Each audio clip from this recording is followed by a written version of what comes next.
Ngunit gusto akong ipakasal sa taong di ko mahal. Sa taong di ko naramdaman ang tunay na kulubra ng pag-ibig. Gusto akong iwalay sa taong gusto kong mahal. Pinipilit nila akong makasama sa taong di wala ang mga puwag na pagmamahal. Isa itong estranghero sa akin. Si Ibarra ang aking iniibig.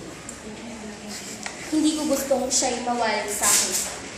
Ngunit sa pangyayari ito, nalaman kong anak ako sa ibang lalaki na walang iba kundi si Padre Damaso.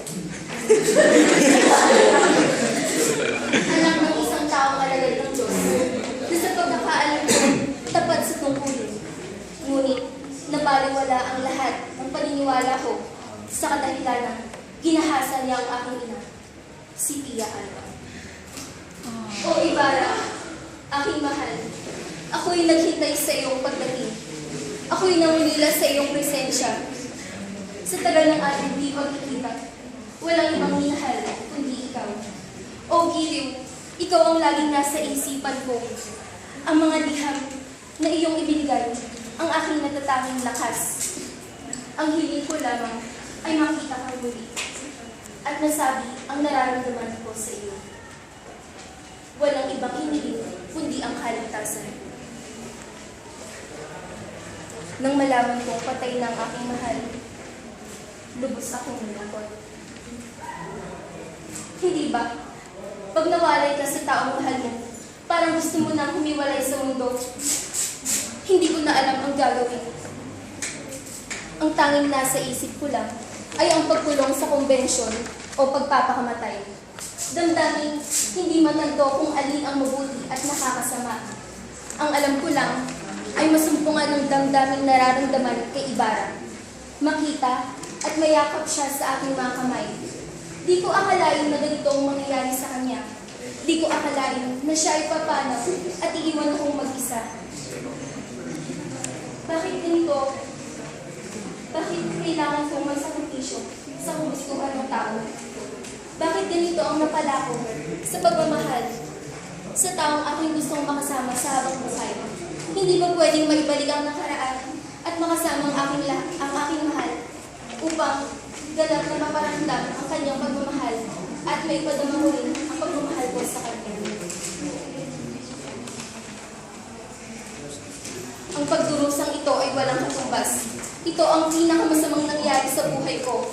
Ang mawala ang minamahal para sa kapakanan at kagustuhan ng iba. Upang maging makabuluhan ng aking buhay, ay mas naniisin kong pumasok sa kumbento at magsindi sa Diyos kaysa mapakasal sa taong hindi ko minamahal. Ano pa ang silbi ng pagpapakasal ko kay Linares kung patay na si Ibarra? Kaya ginusto kong magpakasal kay Linares noon dahil naipit si Ibarra. Ngunit ngayon na wala na siya, hindi na makatarungan na magpakasal pa ako sa kanya. Gugugulin ko ang buhay ko.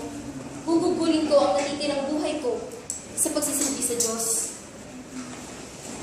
Nasaan man si Ibarra, alam kong masaya siya sa desisyon kong ito.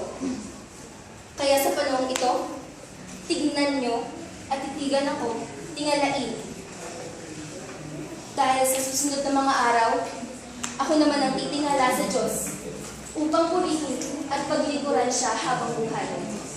Ipapanalangin ko na sa pagsasakripisyo ng maraming tao ay magkaroon ng katuparan ang mga pangarap ni Ibarra para sa bayan. Sana maintindihan niyo ang desisyon kong ito.